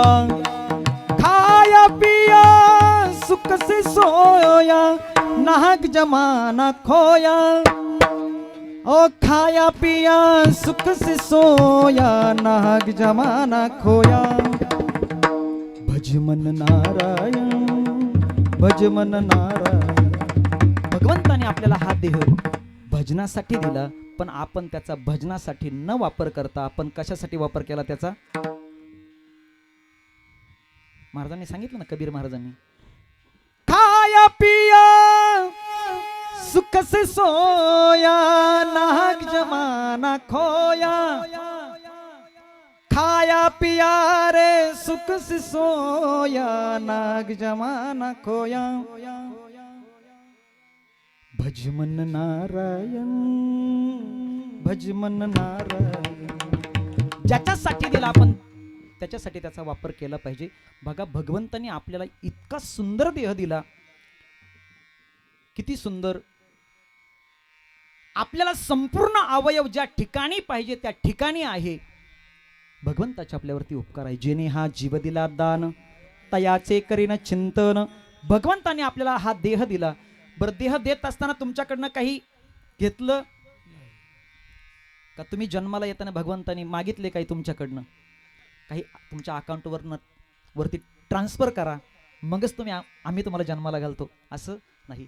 भगवंताने काहीही न घेता आपल्याला जन्माला घातलं. कशासाठी? बघा, भगवंताने 83,99,999 योनी निर्माण केल्या, पण भगवान परमात्म्याला त्या योनींकडे पाहून सुख वाटलं नाही आणि त्या योनींना पाहून सुख न वाटल्यामुळे भगवान परमात्म्याने शेवटी एक मॉडेल तयार केलं. त्या मॉडेलचं नाव आहे मानवी देह. काय? मनुष्याचा देह भगवंताने शेवटी निर्माण केला की जो मला जाणू शकेल, जो मला मानू शकेल, जो माझ्यावरती प्रेम करू शकेल, जो माझी भक्ती करू शकेल, असा फक्त कोण आहे तर तो मानव आहे. आणि त्या मानवाच्या देहामध्ये एक अतिशय सूक्ष्म असणारा अवयव टाकला. त्या अवयवाचं नाव आहे बुद्धी. बुद्धी नावाच्या अवयवाच्या द्वारे चांगलं काय वाईट काय विविध पृथक करणेनं या उक्तीने तो चांगल्या पद्धतीने जीवन जगेल याच्यासाठी आपल्याला निर्माण केलं. आणि मला भजू शकेल, माझं तो भजन करू शकेल याच्यासाठी आपल्याला निर्माण केलं. पण आपण इथे येऊन हे जर ते करत नसू तर मग आपला जन्म कसा आहे? बघा, जीवन जगत असताना आपण सगळं काही कमवलं, पण फक्त भगवान परमात्म्याची कृपा जर आपल्यावरती नसेल तर आपला जन्म फुकट आहे, वाया गेला. आपण जीवनात येऊन काहीच केलं नाही असं आपण समजून चालायचं. म्हणून जीवनामध्ये जीवन जगत असताना असं जगायचं की आपण जीवन जगत असताना आपला कोणाला त्रास होऊ नये आणि दुसऱ्याचाही आपण त्रास करून घेऊ नये, अशा पद्धतीने जीवन जगायचं. म्हणून मी सांगत असतो, मानवी जीवन जगताना आपल्याला कुणाचं चांगलं करता आलं नाही, करू नका, पण कुणाचं वाईट करण्याच्या भानगडीत पडू नका. बघा, एखादा गरीब तो त्याच्या स्वकष्टाने झोपडी बांधत असेल, ती झोपडी बांधण्यासाठी आपल्याला मदत करता येत नसेल, नाही त्याला बंगला बांधता येत, नाही पत्र्याचं घर बांधता येत, पण तो त्याच्या कष्टाने झोपडी बांधत असेल, ती झोपडी बांधण्यासाठी तुम्हाला मदत करता आली नाही, करू नका. पण तीच असणारी झोपडी आपण पेटवण्याचाही प्रयत्न करू नका. एखाद्याच्या हातावरती जखम झाली असेल, त्या जखमेवरती आपल्याला मलमपट्टी करता येत नसेल, करू नका, पण त्याच जखमेवरती मीठ चोळण्याचाही प्रयत्न करू नका. बघा, एखादा मनुष्य मार्गाने मार्गक्रमण करत असताना तुम्हाला त्याच्या वाटेवरती गुलाबाची फुलं, गुलाबाच्या पाकळ्या टाकता आल्या नाही, टाकू नका, पण त्याच असणाऱ्या मार्गावरती, त्याच असणाऱ्या वाटेवरती काटे टाकण्याचा प्रयत्नही करू नका. म्हणून महाराज म्हटले, भला किसी का कर न सके तो बुरा किसी का मत करना, पुष्प नहीं बन सकते तो तुम काटे बनकर मत रहना, काटे बनकर मत रहना. भला किसी का कर न सके तो बुरा किसी का मत करना, पुष्प नहीं बन सकते तो तुम काटे बनकर मत रहना. तुम्हाला एखाद्याच्या जीवनातली फुलं होता आली नाही, हो नका, पण एखाद्याच्या जीवनातले काटे बनून राहण्याचा प्रयत्न करू नका. आणि असं जर वागाल तर तुम्हाला ते केलेलं कर्म भोगावं लागेल. कर्म कुणाला चुकलं नाही, अहो देवाच्या बापाला चुकलं नाही. प्रभू रामचंद्रांचे वडील दशरथ राजाकडनं कर्म घडलं. अंध असणाऱ्या माता पित्यांचा आधार श्रावण बाळाची हत्या घडली. श्रावण बाळाच्या आई वडिलांनी दशरथ राजाला शाप दिला, राजा तुला देखील 4 मुलं असतील, पण अंतकालाच्या वेळेला एकही तुझ्या जवळ नसेल. जसा आमचा मुलगा आमच्या जवळ नाही आता, तसं तुझ्याही जवळ 4 मुलं असून देखील तुझ्याजवळ एकही नसेल. चौघे पुत्र दशरथा, अंतकाळी एकही नव्हता. 4 मुलं होते राजाला, पण अंतकाळाच्या वेळेला भिंतीकडे बघत बघत प्राण सोडावा लागला. हे दशरथ राजाकडनं घडलेलं कर्म, कळत न कळत तुमच्याकडनं कर्म घडलं तरी देखील त्या कर्माची आपल्याला प्रायश्चित्त भोगावी लागतात. म्हणून केले कर्म झाले, उपजले मेले ऐसे केले. चांगल्या चांगल्यांना या कर्माने सोडलं नाही, म्हणून आपलं कर्म चांगलं असतं. आणि म्हणून आपल्याकडनं चांगलं कर्म घडावं याच्यासाठी पूर्वीचे लोक म्हणायचे, आजोबांनी केलं, काय म्हणायचे, आजोबांनी केलं तर कोणाला फेडावं लागायचं, नाताला नाही, या हाताने करायचं, या हाताने फेडायचं. बघा, पूर्वीचे जे आजोबांच्या वयात आहे माझ्या, ते म्हणायचे आमच्या काळात असा पाऊस होता. किती पाऊस होता? म्हटलं तुमच्या काळात काहीच नाही, तुमच्या काळात फक्त पावसाळ्यातच पाऊस पडत होता. आमच्या काळात असा महिना नाही की त्या महिन्यात पाऊस नाही. कुठलाही महिना घ्या, 12ही महिने पावसाळा. बघा ना आता कसं वातावरण झालंय, कालपासून वातावरण बिघडले. हा, असं वातावरण असेल तर काय कांदे यायचे आणि काय गहू यायचे. हा, हे कोणावरती अवलंबून असेल हे वातावरण, तर आपल्या वागण्यावरती अवलंबून आहे. मनुष्य बदलला, मनुष्याचे विचार बदलले की सगळं काही बदलून जातं. म्हणून आपलं वागणं, आपलं बोलणं व्यवस्थित सगळं काही असावं. आपल्या वागण्यावरती हा निसर्ग अवलंबून आहे. बघा, हा निसर्गाचा समतोल कधीपासून बिघडला तर 15 ते 20 वर्षापासून आपल्याकडनं ज्या मुलीचा काही अपराध नाही ती मुलगी आपण पोटातच मारू लागलो. म्हणून आत्तापर्यंत ही संपूर्ण सेटलमेंट बिघडली गेली. पावसाळ्यात पाऊस पडला नाही, दिवाळी झाल्यावर एवढा पडला. पाऊस नव्हता तरी लोक कंटाळली होती 4-5 दिवस, एवढा पाऊस पडला. हा निसर्गाचा समतोल आपण बिघडलो, म्हणून निसर्ग बिघडला. म्हणून 15 वर्षापासून आपल्या या महाराष्ट्रामध्ये, या देशामध्ये घडत असलेले मुलींचे गर्भपात. बीडचा एक डॉक्टर होता, त्या डॉक्टरांनी किती गर्भपात करावे, त्या डॉक्टरांनी महाराज 3-3 परसाचे 3 खड्डे आपल्या दवाखान्याच्या पाठीमागे खोदले आणि त्या 3-3 परसाच्या खड्ड्यांमध्ये दिवसभरामध्ये केलेले गर्भपात मुलींचे तो काय करायचा, हातगाड्यावरती टाकायचा आणि त्या असणाऱ्या खड्ड्यांमध्ये नेऊन टाकायचा. शेवटी ते 3 परसाचे खड्डे भरल्याच्या नंतर आता टाकण्यासाठी जागा नाही, म्हणून त्याने काय केलं, आपल्या असणाऱ्या बंगल्याच्या समोर 3 इंग्लिश कुत्री पाळली. किती? पहिल्यांदा 3 खड्डे खोदले, त्याच्या जीवनात 3चा काय आकडा होता काय माहिती, पुन्हा 3 इंग्लिश कुत्री घेतली. तो दिवसभरामध्ये केलेले गर्भपात हातगाड्यावरती टाकून रात्रीच्या वेळेस 1 ते 2च्या सुमारास त्याचा असणारा नोकर तो गाडा लोटत दवाखान्यापासून घरापर्यंत न्यायचा आणि घरापर्यंत नेल्याच्या नंतर हातगाड्यावरनं ते मुलींचे केलेले गर्भपात काढायचा आणि ते कुत्र्यांना खाऊ घालायचा. काय भयंकर पाप आहे. पण एके दिवशी ती गोष्ट उघडकीस आली आणि उघडकीस आल्याच्या नंतर त्याच्या दवाखान्यावरती छापा टाकणार पोलीस, आदल्या रात्रीला त्याला कळालं आणि तो महाराष्ट्र सोडून निघून गेला. आतापर्यंत सापडला. मग कुठल्या देशात जगतोय काय माहिती, आतापर्यंत सापडला नाही. एवढे मुलींचे केलेले गर्भपात. म्हणून असं म्हणतायत, घर घर में रावण बैठा, इतने राम कहा से लाऊ. संत महात्मे म्हणतात, पूर्वीच्या काळामध्ये फक्त रामप्रभूंच्या वेळेस एकच रावण होता, तो रावण रामप्रभूंनी संपवला. कृष्णाच्या वेळेस एकच कंस होता, तो भगवान श्रीकृष्णांनी संपवला. पण आता काय करावं, घराघरात रावण तयार झाले. बघा, कंस मेलेली मुलं मारत नव्हता असं नाही, कंस पोटातून जन्माला आलेलं, देवकी मातेच्या पोटातून जन्माला आलेलं मूल कंस मारत होता. पण कंसाने कधी पोटातलं मूल पोटात मारलं नाही. मग रावण, कुंभकर्ण, कंस बरा की आपण बरे, आपल्यापेक्षा ते बरे. म्हणून घर घर में रावण बैठा.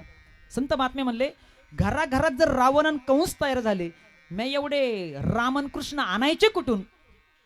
म्हणून आपल्याकडनं मुलींचा गर्भपात होऊ नये, आपल्याकडनं ती गोष्ट घडली नाही पाहिजे. आणि जर घडली तर निसर्गाचा समतोल बिघडल्याशिवाय राहणार नाही. म्हणून माता भगिनींना सुद्धा प्रत्येकाला इच्छा असते की आमच्या असणाऱ्या कुटुंबामध्ये लग्न झाल्याच्या नंतर आमच्या वंशाला काय पाहिजे? दिवा. दिवा देवा लाव येतो का हो? हा? वंशाच्या दिव्यापायी नको पण ती विझवू आई. ती मुलगी पोटातून आईला विनंती करते, आई. बघा, एकाला 4 मुली झाल्या आणि 4 मुली झाल्याच्या नंतर 5वा गर्भ पोटामध्ये राहिला आणि राहिल्याच्या नंतर सोनोग्राफीच्या माध्यमातून तिने तपासणी केली. तपासणी केल्याच्या नंतर कळालं की पोटात असणारा गर्भ मुलीचाच आहे, वाढतोय. पण दोघा नवरा बायकोंमध्ये संभाषण चालू होतं, मुलगी ठेवायची का, मुलीचा देह गर्भ ठेवायचा की नाही, दोघांमध्ये संभाषण चालू असताना त्या मुलीनं ऐकलं. आणि ऐकल्याच्या नंतर ती मुलगी पोटातून आईला आवाज देते. आईला काय म्हणते?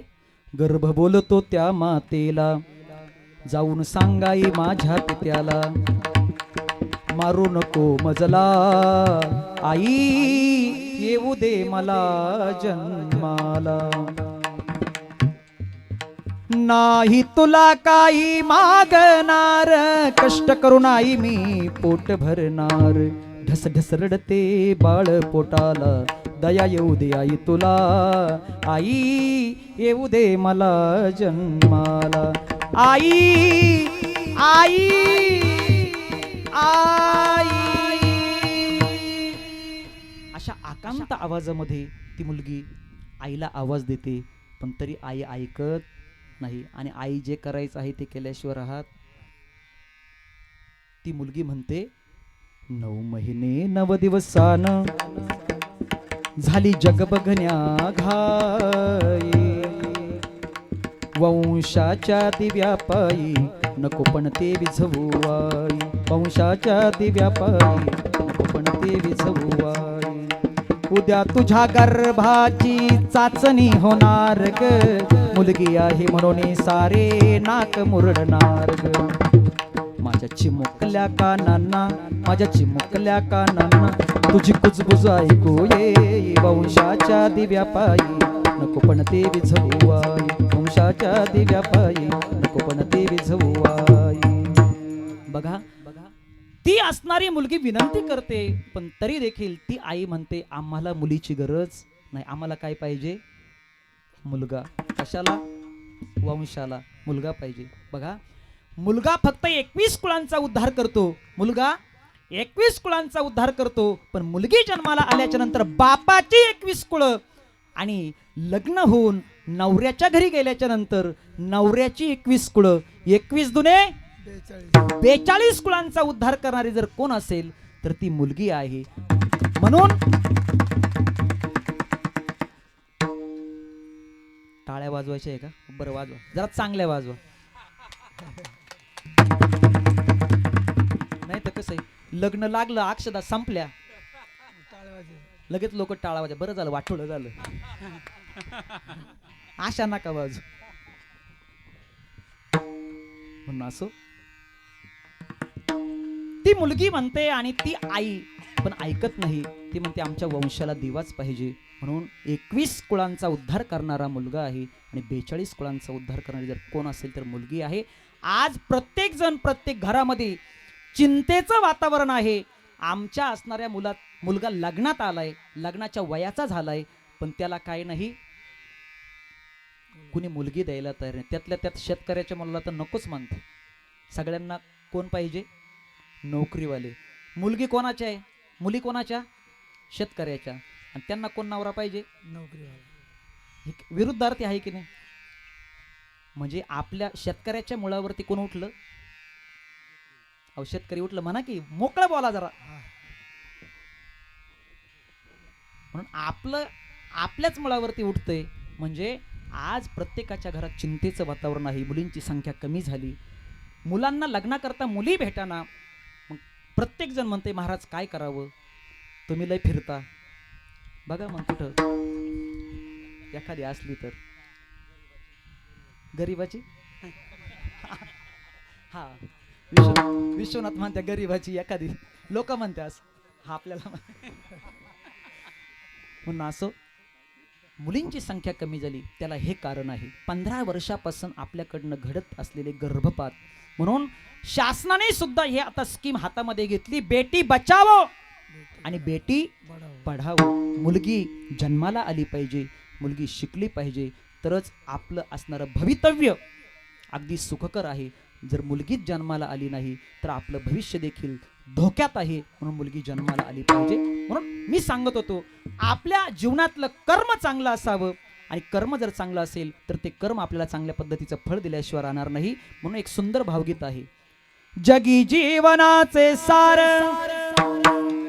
घ्यावे जाणून सत्वर, जैसे ज्याचे कर्म तैसे फल देतो रे ईश्वर, जैसे ज्याचे कर्म तैसे फल देतो रे ईश्वर, जैसे ज्याचे कर्म तैसे फळ देतो ईश्वर, जैसे ज्याचे कर्म तैसे फळ देतो ईश्वर. जनिक सुखासाठी आपुल्या होतो कोणी नीती भ्रष्ट, कुणी त्यागी जीवन आपुले दुःख जगी करण्या नष्ट.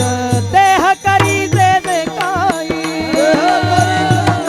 हो देह करी जे जे काही, आत्मा भोगितो नंतर. जैसे ज्याचे कर्म तैसे फळ देतो ईश्वर, जैसे ज्याचे कर्म तैसे फळ देतो ईश्वर.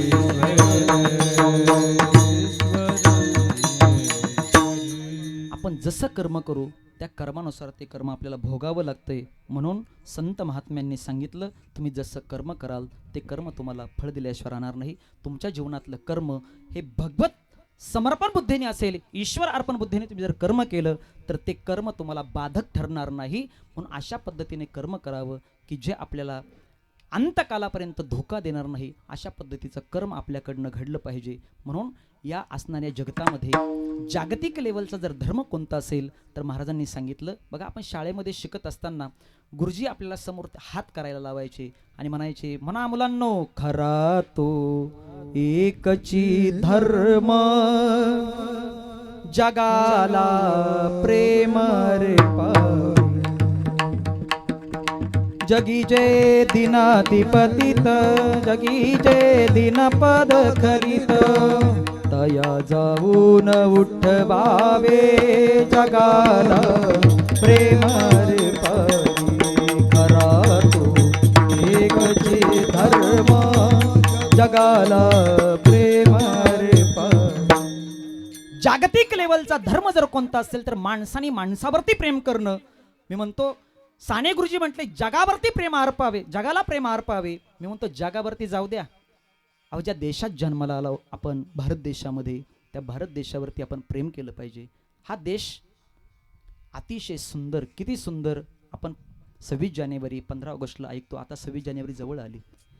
जहाँ डाल डाल पर सोने की चिड़िया करती है बसेरा, वो भारत देश है मेरा, वो भारत देश है मेरा. जहाँ सत्य अहिंसा और धर्म का पग पग लगता डेरा, वो भारत देश है मेरा, वो भारत देश है मेरा. जगावरती प्रेम नाही करता आलं, भारत देशावरती प्रेम करा. भारत देश खूप विशाल आहे. भारतावरती तुम्हाला देशावरती प्रेम नाही करता आलं, ज्या महाराष्ट्रामध्ये आपण राहतो त्या महाराष्ट्रावरती प्रेम करा. नाही महाराष्ट्रावरती तुम्हाला प्रेम करण्यासाठी इतकं व्यापक तुमचं हृदय, अहो ज्या जिल्ह्यामध्ये आपण जन्माला आलो त्या नगर जिल्ह्यावरती आपण प्रेम करा. नाही तुम्हाला जिल्ह्यावरती प्रेम करता येत, अतिशय सुजलाम सुफलाम असा कृषीप्रधान असणारा तालुका संगमनेर तालुका, या तालुक्यावरती आपण प्रेम करा. म्हटले महाराज आमचं एवढंही व्यापक हृदय नाही, आम्ही तालुक्यावरती प्रेम करत नाही. अहो ज्या गावात जन्माला आलो, ज्या झोळ्यात जन्माला आलो आपण, त्या झोळ्यावरती गावावरती प्रेम करा. म्हटले महाराज गावावरती प्रेम करणं आम्हाला शक्य नाही. म्हटले कमीत कमी तुम्ही ज्या गल्लीला राहता त्या गल्लीवर तरी, म्हटले गल्लीवरती सुद्धा आम्ही प्रेम करू शकत नाही. म्हटले कमीत कमी तुमच्या घरात जे माणसं राहतात त्या माणसांवरती तरी प्रेम करा. हो म्हटले हे शक्य आहे, पण शक्य आहे, पण आपल्याला तसं दिसत नाही. बघा, माणसं माणसावरती प्रेम करत नाही का? प्रत्येकाच्या जीवनामध्ये दडून बसलेला स्वार्थ. बघा, एकाच आईच्या उदरातून 3 मुलांचा जन्म होतो, पण तरी देखील सख्खा भाऊ सख्ख्या भावावरती प्रेम करत नाही. तुम्ही अशी उदाहरणं पाहिली. बघा, सख्खा भाऊ सख्ख्या भावाच्या मानकटात कुऱ्हाड टाकायला मागे पुढे पाहत नाही. याला कारण काय असेल तर अंतःकरणात दडलेला स्वार्थ. तुम्ही जर कोर्टात गेला संगमनेर कोर्टामध्ये सगळ्यात जास्त केसेस जर कोणत्या असतील तर फक्त बांधावरनं. फक्त किती? ईदभर बांधासाठी. मला सांगा, आपण किती जागेवरती बांध आणण्याचा प्रयत्न केला तर बांध जागेवर येणार नाही, आणि येणारच नाही. आणि बांध घेऊनही कोणी जाणार, सगळं जागेवरती राहणार. सत्ता संपदा राहील ठाईच्या ठाई, पुढे संचित जाईल ग्वाही, तुका म्हणे तै यमाज्ञा. बघा, आतापर्यंत आमचे आजोबा गेले, पंजोबा गेले, महाराज म्हटले आता आमचा बापही जाणार. आजा मेला पंजा मेला बाप मसन गेला, देखत देखत ना तू पण तू तोही नाहीसा झाला. देखत देखत ना तू पण तू तोही नाहीसा झाला. आता मेला पंजा मेला बाप मसलेला.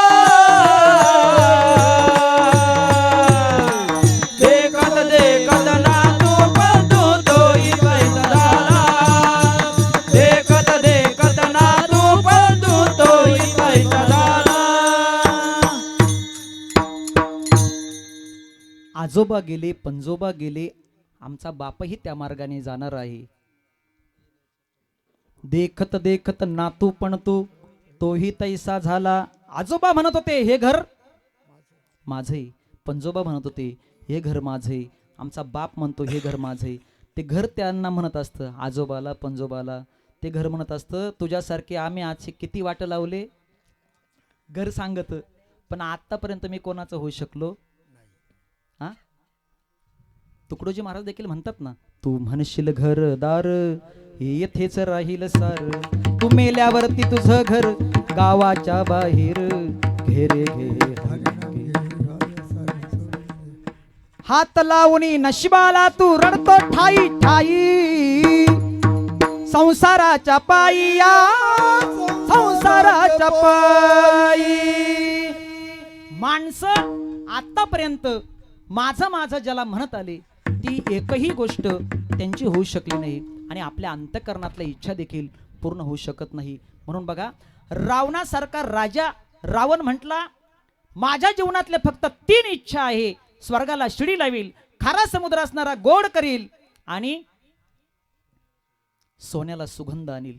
बरं झालं रावणाने सोन्याला सुगंध येऊ दिला नाही. नुसते माणसं घरासमोर आले असते तरी कळालं असतं वासावासानी वासावासानी कुठपर्यंत गेली असती, सोन्यापर्यंत, म्हणजे कपाटापर्यंत. सुगंध असता तर. हा, आमच्या सोन्या अभिषेक महाराज. म्हणून रावणाने जर सुगंध आणला असता सोन्याला तर सोन्याचे भावही आता सोनं घ्यायला आत्ता परवडत नाही. एवढा जर सोन्याला सुगंध असता तर सोन्याचा भाव काय असता. म्हणून रावणासारख्यांच्या इच्छा, रावणाला जिथं काही नेता आलं नाही त्या ठिकाणी आपण काय नेणार आहे. रावण सामान्य नव्हता. हा, ज्या रावणाने आपल्या असणाऱ्या घरी सटवी बाळंतपणासाठी ठेवली होती, गाढवळी गजानन सटवीकरी बाळंतपण, ज्या खंडोबारायांचं आज लग्न आहे, आजच आहे ना लग्न, हा चंपाषष्ठी. बघा, आजचा दिवस अतिशय महत्वाचा आहे, खंडोबारायाचं लग्न, आणि बाबांनी देखील हाच दिवस निवडला. आमच्या आजींनी देवगडची यात्रा होती, देवगडची यात्रा होती, तो दिवस आजीने निवडला, आणि बाबांनी आजचा दिवस चंपाषष्ठीचा अतिशय पुण्य पावन दिवस. बाबांचं ज्या असणाऱ्या दैवतावरती प्रेम होतं, असा एकही रविवार सोडला नाही बाबांनी की खंडोबाचं दर्शन केलं. बाबा भंडारा लावून आले की समजून चालायचं कुठं जाऊन आले, खंडोबाला. त्यांच्याकडे गाडी नव्हती, सायकल नव्हती, काही नाही, पण कुणाला तरी हात करून नाही भेटली तर पायी पायी पायी पायी खंडोबाचं दर्शन करून यायचे. पण आजचा दिवस अतिशय महत्त्वाचा, की ज्या दिवशी खंडोबारायांचं लगीन लागलं. पण आत्ता दावडी, निमगाव, जेजुरी ज्या ज्या ठिकाणी खंडोबांची स्थानं आहे त्या ठिकाणी अतिशय उत्साहामध्ये सप्ताह सुरू आहेत. नामघोषामध्ये अतिशय त्या ठिकाणी उत्साहपूर्ण वातावरणामध्ये भगवत चिंतन चालू आहे. बघा, आपल्या जवळच देवतळं आहे, देवतळ्यावरती महाराजांची श्रीमद भागवत कथा आहे, रात्री कीर्तन आहे. या सर्व गोष्टी का आजच्या दिवसाला खूप महत्त्व आहे. म्हणून चंपाषष्ठीच्या दिवशी बाबांनी देह ठेवला, की ज्या असणाऱ्या भगवंतावरती प्रेम केलं त्याच भगवंतावरती आपलं जीवन व्यतीत आणि विलीन झालं पाहिजे. म्हणून आपला शेवटही त्या दिवशी झाला पाहिजे. पण आजच्या दिवशी पहाटे ब्रह्ममुहूर्तावरती बाबांनी देह संपवला, देह सोडला. म्हणून अतिशय आजचा दिवस अतिशय महत्त्वाचा. म्हणून चंपाषष्ठी या दिवसाच्या निमित्तानं खंडोबारायाचं देखील आपल्याकडनं चिंतन घडलं पाहिजे. खंडोबाराय कोण, काय? भगवान असणाऱ्या शंकरांचाच अवतार, पण 2 दैत्य माजले. काय त्या दैत्यांचं नाव?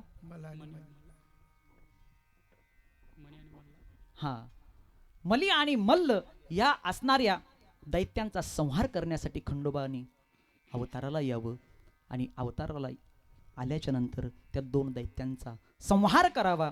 नवे आपल्या देखील शरीरामध्ये, आपल्या देखील देहामध्ये असे अनेक दैत्य, की त्या दैत्यांचाही देखील आपण नायनाट केला पाहिजे, संहार केला पाहिजे. बघा, एकनाथ महाराज म्हणतायत, अहम वाघ्या सोहम वाघ्या प्रेम नगरावारी, हे सावध होनी भजनी लागा देवा करा कैवारी. मल्हारीची वारी माझ्या मल्हारीची वारी, मल्हारीची वारी माझ्या मल्हारीची वारी, ओ मल्हारीची वारी माझ्या मल्हारीची वारी, मल्हारीची वारी माझ्या मल्हारीची वारी, ओ मल्हारीची वारी माझ्या मल्हारीची वारी, मल्हारीची वारी माझ्या मल्हारीची वारी, मल्हारीची वारी माझ्या मल्हारीची वारी, ओ मल्हारीची वारी माझ्या मल्हारीची वारी, ओ मल्हारीची वारी माझ्या मल्हारीची वारी, मल्हारीची वारी माझ्या मल्हारीची वारी. आज असणारी चंपाषष्ठी आणि भगवान खंडोबारायांचं लगीन आजच्या दिवशी लागलं. म्हणून आपण म्हणतो, खंडोबाची कारभारी ना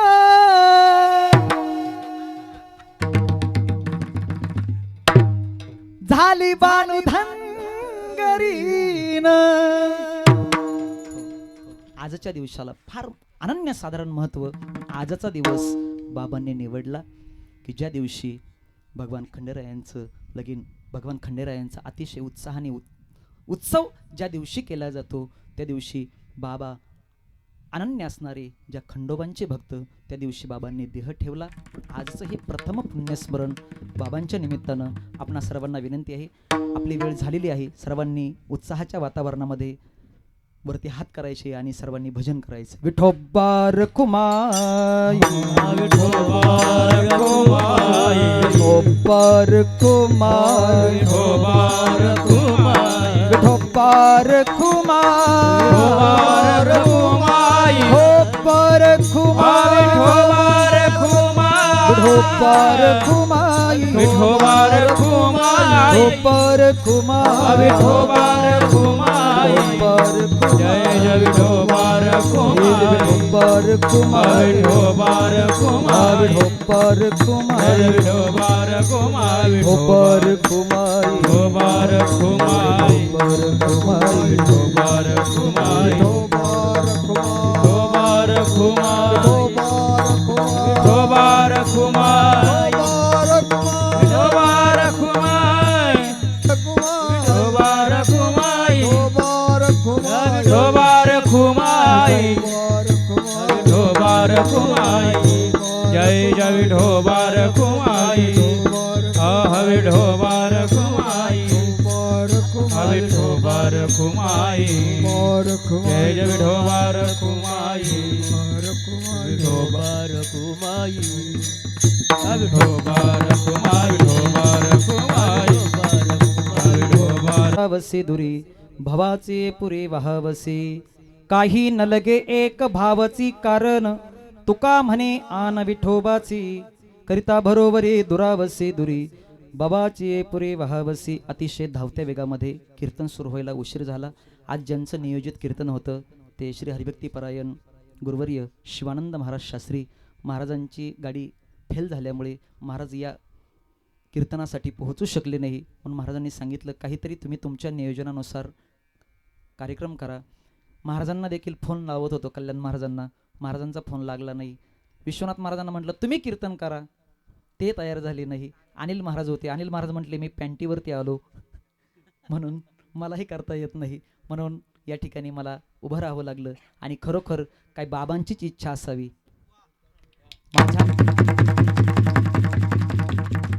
माझ्या प्रथम पुण्यस्मरणाला माझ्या नातवाचंच कीर्तन व्हावं ही बाबांचीच इच्छा असावी. म्हणून दाने दाने पे लिखा है खाने वाले का नाम. म्हणून अतिशय सुंदर वातावरणामध्ये आपण या ठिकाणी ही सेवा पूर्ण करत आहोत. बाबांच्या प्रथम पुण्यस्मरणाच्या निमित्ताने आपण सर्व आप्तेष्ट गणगोत्र नातेवाईक मित्र परिवार सर्व बाबांना भावपूर्ण श्रद्धांजली अर्पण करण्याच्या निमित्ताने या ठिकाणी उपस्थित आहेत. म्हणून या असणाऱ्या कुटुंबातील एक बाप गेला. म्हणून बाप काय असतो बघा, संपूर्ण काही सहन करतो पण मुलांना कुठल्याही प्रकारे त्रास होऊ देत नाही, त्याचं नाव असतं बाप. आमच्या आजी आणि आजोबांचं जीवन, आजीनेही सुनांना मुलांना नातवांना कुणालाच सेवा करू दिली नाही. 8 दिवसामध्ये जीवनच संपवलं. दवाखान्यात नेलं ना 8व्या दिवशी घरीच आणलं. बाबांना देखील तसंच 8 दिवसामध्ये कोणालाच सेवा करू दिली नाही. मुलींना नाही, सुनांना नाही, मुलांना नाही, नातवांना नाही, कुणालाही त्रास न होऊ देता अशा सुंदर प्रकारे जीवन जगले. म्हणून बाप त्याला म्हणतात की आपण सर्व काही सहन करतो पण आपल्यापासून आपल्या मुलांना त्रास होईल, मुलीला त्रास होईल, सुनांना नातवांना कुणालाही त्रास न होऊ देता जो निस्वार्थपणाने जीवन जगतो त्याला म्हणावं बाप. म्हणून बाप स्वाभिमानी बाना बाप कनखर कना त्याच्या काळजात सुद्धा लाजाळूच्या संवेदना. आतापर्यंत अनेकांनी आईचं चरित्र लिहिलं. साने गुरुजींनी लिहिली श्यामची आई. आतापर्यंत बापाचं कुणी वर्णन केलं नाही. सगळ्यांनी आईचं गुणगान गायलं, आई माझी, आईचं वर्णन केलं. पण बाप आईपेक्षा कितीतरी श्रेष्ठ आहे. बघा, एका वेळेची चिंता करणारी आई, एका वेळेच्या जेवणाची चिंता करणारी ती आई आहे. पण आयुष्यभराच्या शिदोरीची जी चिंता करतो त्याचं नाव आहे बाप. म्हणून जगद्गुरु तुकाराम महाराज देखील म्हटले, बाप करी जोडी लेकराचे ओढी आपुले कुरवंडे वाळवुने एकाएकी केला मिरासीचा धनी कडे वागवणे भार खांदे. म्हणून बापापेक्षा काहीतरी काकणभर, ते आईपेक्षा काहीतरी काकणभर आपला बाप श्रेष्ठ आहे. म्हणून बाप आपण व्यक्त केला संतापलेला, क्रोधिष्ट, अतिशय संतापी असं आपण बापाचं वर्णन केलं. पण बाप तसा नाही. बापाला मुलांवरती मुलींवरती चांगल्या प्रकारे, घराण्यावरती चांगल्या प्रकारचे संस्कार होण्यासाठी क्रोधी अवस्थेमध्ये, संतापलेल्या अवस्थेमध्ये मुलांवरती संस्कार करण्यासाठी अशा पद्धतीने जीवन जगावं लागतं. पण बापाचं अंतःकरण जर आपण पाहिलं ना, ज्याप्रमाणे लाजाळूचं झाड आहे ना, त्या लाजाळूच्या झाडाला स्पर्श केल्याच्या नंतर ते जसं कोमासतं तसं बापाचं अंतःकरण आहे. म्हणून आई आपल्या मुलाला कडेवरती घेते. आईची इच्छा असते मी जे जगत पाहिलं, मी जे जग पाहिलं ते माझ्याही मुलाला ते जग दिसावं. म्हणून आपली आई आपल्या मुलाला कडेवरती घेते. पण बाप आपल्या मुलाला कडेवरती कधी घेत नाही. बापाची एक इच्छा असते, जे जग मलाही बघायला मिळालं नाही ते जग माझ्या मुलाने पाहावं. याच्यासाठी बाप मुलाला आपल्या कुठे घेतो? खांद्यावरती घेतो. हे बापाचं कर्तृत्व आहे. म्हणून बाप तलवार ढाल बाप पेटती मशाल,